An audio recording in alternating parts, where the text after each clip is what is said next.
A Chinese group is expected to take a 90% stake in the aircraft leasing arm of American International Group in what could be the largest Chinese acquisition ever in the U.S.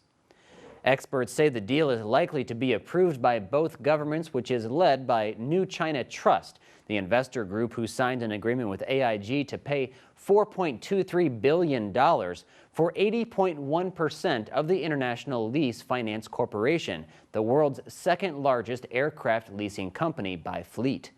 AIG, which wholly owns ILFC, that the Chinese investors have the option of acquiring an additional 9.9% stake. AIG expects the transaction to close during the second quarter of 2013. ILFC owns or manages more than 1,000 aircraft and is committed to purchasing 229 new aircraft. ILFC is said to have a customer base of about 200 airlines in 80 countries. Business Insider said the network and international experience of ILFC is attractive for Chinese leasing companies which are new and lack professional knowledge in the international market. Zhou Jianjun, a professor at the Civil Aviation Management Institute of China, said purchasing the stake in ILFC is good for Chinese leasing companies to enter the international market directly.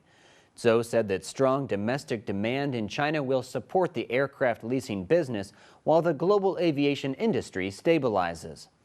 Boeing has forecast that China will need 5,260 new aircraft from 2012 to 2031, and the Aviation Industry Corporation of China has also announced that China will have a need for 4,933 new aircraft in the next 20 years.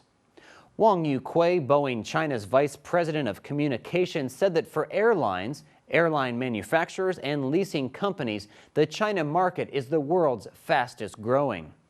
Bank of China established its aviation arm through an acquisition in 2006, and BOC Aviation is now the largest aircraft leasing company in Asia by fleet. Reuters reported that China was already ILFC's biggest single market with over 200 aircraft on order.